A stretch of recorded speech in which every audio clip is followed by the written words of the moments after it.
Hello, traders, and welcome to the market opening preview. Friday, May 13th, 2016. Traders, great to be with you, coming to you live from Thailand. Bright blue sunny skies, white sandy beaches, and very hot. Yes, summertime is here. Traders is brought to you through FXCL, FXCL Excellence in Trading. Traders, please come visit our website at fxclearing.com for your trading solution.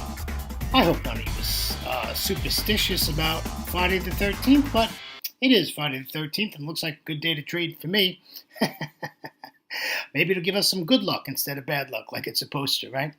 All right, let's keep moving. Got a lot to talk about today. Pretty wild charts, I have to tell you. Quite interesting trading yesterday. All right, my name is William Gilday. I am your moderator for the Market Opening Preview Series every single trading day before the London Open. Traders, I will tell you that I do record this during the Asia session.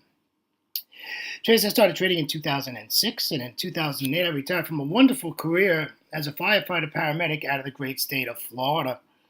Traders, 9 days later I came to Thailand for a 3-month holiday to celebrate. Well, I am in my 9th year here in Thailand and absolutely loving it. It's just a great place to retire and enjoy life and trade Forex and options. Really, really a fun time. Traders, how do I trade? Well, basically, I'm very much into fundamentals, even though I don't understand all of them, but I'm learning. It's taken me years to learn and keep up with them. I do pay for a news feed, so I'm listening to fundamentals all the time, throughout my trading day. However, I'm a technician, and I much prefer to analyze candlestick charts and look at candlestick patterns, support, resistance, price action, price structure, price failure, support, resistance. Did I say that? And also, I use my Fibonacci tool a lot. And not that I'm like crazy about Fibonacci, but why do I use it? Because everybody else uses it, right? I do have 3 EMAs on my charts. I have a 200 exponential, I have a 55 exponential, and I have a 10 exponential moving average on my charts, which you will see. So what I do is I put my fundamentals together and I put my technicals together and I come up with a trade plan. And fundamentals come in is basically what data is coming out for that trading day or that trading session that I'm trading. And then I go to my charts and we analyze what the charts are saying, what I expect price action to do, come up with a trade plan, and then I trade my plan. Wait for price to come to me. I don't chase price. Do not chase price. That's bad. You'll get knocked out. Yeah. The market will beat you up if you chase price. Don't chase price. Okay, my friends? All right, let's get over to the risk disclaimer. It's Friday. Don't want to be on all day. Today, it's Friday. Forex trading has a large potential rewards, but also a large potential of risk. You must be aware of the risk and be willing to accept them in order to invest in the Forex markets. Traders, most importantly, please do not trade with money you cannot afford to lose. Traders, if you are trading your car payment or your mortgage, please open up a demo account, and you can do that at fxclearing.com, and we'll be glad to help you out and get you started. Traders, always remember that past performance of any trading system or methodology is not necessarily indicative of future results. All right, let's head on over to news and commentary. How did it go yesterday? Well, the markets actually did pretty well, even though a lot of them closed in the red, but the markets did well yesterday. I would be very happy. I think next week ends earnings season, and I'm done with earnings season. It really does affect our trading, and it does affect what goes on, and it's just very difficult sometimes. However, the Dow 30 did close up 0.05%. The S&P 500 closed negative 0.02%. And the NASDAQ closed negative 0.49%, with the small cap 2,000 closed in negative 0.57%. Let's head on over to the Eurozone. The DAX closed negative 1.13%. The FTSE 100 out of London closed negative 0.95%.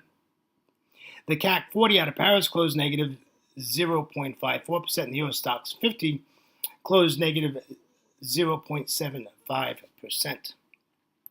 Traders, if we come on over to Asia, we see that the Nikkei 225 is currently negative 0.95%. The S&P ASX 200 out of Australia is negative 0.19%. The China A50, which is not open yet, it's got about another 15 minutes to go. However, it did close positive 0.34%. And the Hang Seng out of Hong Kong, again, opens in about 15 minutes, and it closed negative 0.70%. And the Kospi out of Seoul, which is currently trading, is negative 0.48%. Traders, let's take a look at the economic calendar. We had some data come out early in Asia today. New Zealand had, okay, where is it at? There we go. It had core retail sales and retail sales, and both numbers were not good. They had bad numbers on that. However, their retail sales quarterly versus a year ago came out positive at 4.8, and their consensus was 3.9. So they had one good number. And that's about it. My friends, we do not have a lot of high-impact news event. Out of the Euro, we have the German GDP quarter-on-quarter during the London session. However, that's going to be 1 hour before the London Open. So that's going to come out early. It's going to come out 1 hour before the London Open. So just be aware on that. And then we really don't have anything until we get into the U.S. session, and we have PPI month-on-month for April, and then we have core retail sales month-on-month for April out of the U.S., and then retail sales month-on-month for April also. Now, those numbers are going to be watched very heavily, so just be aware of that. I guarantee you the Fed's going to be watching those numbers real big, and now yes, that's what's going on with the economic calendar. Now I'm into my commentary thing. So, now they're saying, well, maybe we will raise interest rates in June, and, we're going to do this, and we're going to do that. And, we've for the last week, we've had at least 2 a day or 1 a day FOMC speakers. Every day we've had somebody talking, and they're just stirring the pot. More to the story is that Brexit is really affecting our Forex trading. It's just really taken over the airwaves. It's just, everybody's talking about it. Now they have all these polls out, it's 47 to 43, and then, 3 hours later it's 45 to 40. I mean, it's just all over the place. And it's great. I listened to another trading room during the London session, and there's a guy who lives in London, and he said it's all a bunch of hogwash, and that the UK will stay in the Eurozone. This is just media hype, and they're just jumping at anything they can to say negative to rally the markets. So his opinion is nothing's going to happen, and I respect the guy. He's an excellent trader, and it is what it is. So that's what's going on with that. So it should be an interesting Friday. Is we're going to have some position squaring and people taking profits. But I'll tell you what, I don't know what profits people are going to take. Some of these charts are pretty ugly, my friends. However, let's get started with the euro dollar. The euro dollar, not much, right? We're still in this little zone here, in this little 70 pip wedge of range, and we're not doing anything. So I need this to pull back up to the R1. It needs to clear all this stuff, give us a pullback. 1.1415 will get out. 1.1335 will take profit, and that's it. Now, what can happen here? Well, this can just give us a bearish candlestick at London Open and head to the downside. And you'll have to make up your choice if you want to enter that trade. The only high impact news is you had German data coming out today, which I don't think is going to move the euro that much. It's going to probably move some, but it's not going to move, 100 pips, 80 pips. It's probably going to move like 10 or 20 pips. So, this data is not going to make that big of a difference. However, if you took this from here, and you stuck your stop just above the daily pivot point, you're still going to be okay. You're still at a 2-to-1 ratio, and, that trade would be all right. but I'd much rather take it from the R1, right? Let's get this thing up a little bit and we'll just dump it, right? Just dump it. And a nice way to end the week. But I just don't know if it's going to happen, my friends. You want to look at a crazy looking chart? Look at this Aussie dollar chart, my friends. This is the Aussie dollar, and this chart is really, this is yesterday's price action, all over the place. You know, if you got in that short, you did well, right? Comes down to support, goes sideways. Now, these are 30-minute candles, so this is like the last 2.5 hours of the New York session, and then we come into our slow time into Asia, and we work our way into Asia, right? We get like a 2-hour break there, and then we head into Asia, and nothing's really happened in Asia. There's nothing, no data in Asia. However, this was really, like I said, if you caught this, it was a nice trade. However, if you look at this chart, and you look left of this chart, this is some pretty wild price action, or it's just all over the place. And I'm bearish in the Aussie dollar. So I want this to come back up to the 200 exponential moving average. I'm going to sell it.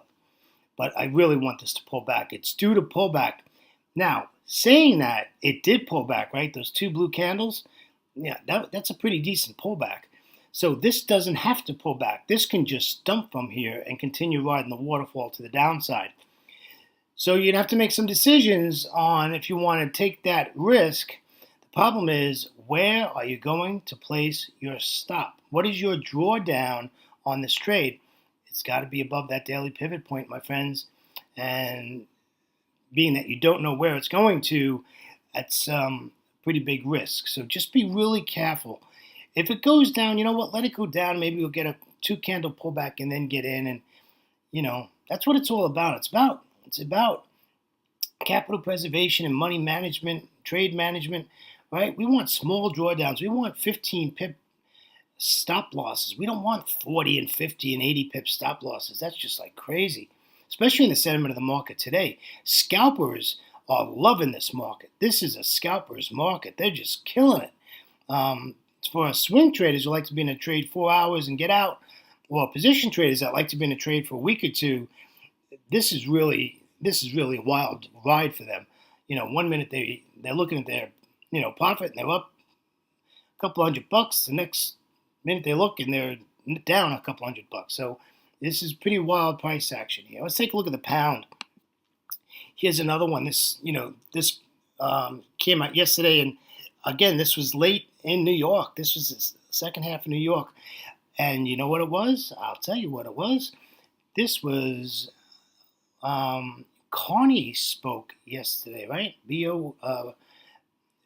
BOE Governor Carney spoke yesterday, and I bet that's where that came from. I was trying to figure out what data came out that would have moved that market like that. So I would expect that was where that came from, why we had that big move. I don't remember what was the data in New York, but if I remember right, there wasn't a lot. So I thought it was a pretty slow New York data day yesterday. So I'm pretty sure this is all about Carney's speech yesterday, and he was speaking like an hour before the New York Open, or 2 hours before the New York Open. So this makes perfect sense why we have this price action. And what happens? We're back to the same range we've been in for a week, right? Still back in the same range now. Data came out, price came back to the range, and here we are, we're stuck in it again. However, this to me looks like a pretty decent entry right now at 44.43. We'll get out at 43.98. Nice 50 pip trade. And just put your stop above the 200 exponential moving average. End of story. Nice trade. Small drawdown. Easy to do. All right, let's take a look at the Euro Aussie, one of my favorites. Not done much. Really hasn't made up its mind. It's just hanging out, it's just doesn't have a grip yet. It's not grabbing on. It's not taking hold of the situation, and we're just gonna have to wait and see what happens here on this Friday and see what price does. I'd like to see it come back up to resistance and drop. I really don't want to be fighting the daily pivot point, the 55, and the 10 exponential moving average to break through all that. that's a confluence there, and that's support, right? So we don't want to trade short here. We're trading right into support. So we'd like to see this pull back up to 55.80, and we'll get out at 54.87. So we might be waiting. This might be, we do have Euro news today, so maybe this will give it a kick in the old butt and we can get this thing moving. All right, let's take a look at the Euro Yen. Folks, this is just an ugly, ugly chart. This is really, well, I shouldn't say that. This is really nice price action. It came down, it came back up, it went sideways, gave you a second chance to sell this at the daily pivot point, came back down again. Look at where it stopped, right at the 200 exponential moving average. So what do I want to do? I want it to pull back to the daily pivot point, and we'll take it back down to the 200 exponential moving average. But we're bearish in this. Remember, I said that yesterday. And yesterday it looked like it was going to continue to the upside. Well, it didn't. It came on down. And so we want to continue to sell this. It's a shame that I missed this entry. This entry was great. This entry was this entry was like an hour and a half ago, and I missed this. My mornings are very busy. I do blog posts, and I do this video, and I have to take screenshots, put everything together. So my mornings are quite busy, and I'm really not paying attention for looking for an entry. But now that I look at it, I missed this. This was a decent entry. Could have made a nice 30 pips here in an hour. This was a nice trade. But let's see if it can rinse and repeat. So let's see if we can get this to come back up, and we'll take it down again. Look at this New Zealand dollar, just sideways. Nothing to do here. This is yesterday's slide, folks. There's just nothing to do here. I say that, and it'll move 100 pips today, right after I say there's nothing to do here. But there's really nothing to do. This has to make up its mind what it wants to do. However, the dollar is making progress, my friends. A couple of notes of interest before I leave, and I know I'm 2 minutes over. But, however, the dollar is now above 94. And what about oil? Oil hit the 47 mark yesterday per barrel. West Texas crude hit $47 yesterday. It's now down to 46, like 88 or something like that this morning. And I'm sorry, it's my morning. And so very interesting. Interesting pair to go look at is the CAD. If you get a chance, go look at the dollar CAD, and you should see the CAD should be on the move to the downside. The CAD should be strong. Remember, it's my opinion that oil is all about supply. People think it's all about supply and demand, and it's not. It has nothing to do with supply and demand, folks. Oil is about the biggest banks in the world buying and selling oil. Okay, they want oil above $40 a barrel. I think it's going to 50, 51, 52, and it's going to flatten out. It's going to stay there, and it's not going to move very much from that. I think it's going to 50, and it's going to hang out there, and that's where it's going to stay. Why? Because the big banks want it there. Why do the big banks want it there? They want it there because think of the millions and millions of loans that people have taken out who have businesses connected with the oil industry. Even the guy that makes a bolt that goes to build an oil rig, right? And he supplies them with 1 million bolts to build a rig, right? And he just took out $1 million loan 2 years ago. They don't want him to default and then multiply that by 10,000, okay? So they don't want all these loans to default. So it's really very important that oil stays at least above $38, $39 a barrel. That's my 2 cents worth. Traders, thanks for being with me on Friday the 13th in the month of May 2016. Yes, we are over by 3 minutes. Traders, on behalf of myself, William Gilder, and our great friends at FXCL Excellence in Trading Online, thank you for joining me today. Have a great trading day, and always remember to trade smart, not hard. Enjoy your weekend break. Get some relaxation with family, friends, and loved ones, and do some Forex homework. and we'll catch you in the next Asia session. Take care now. Bye-bye.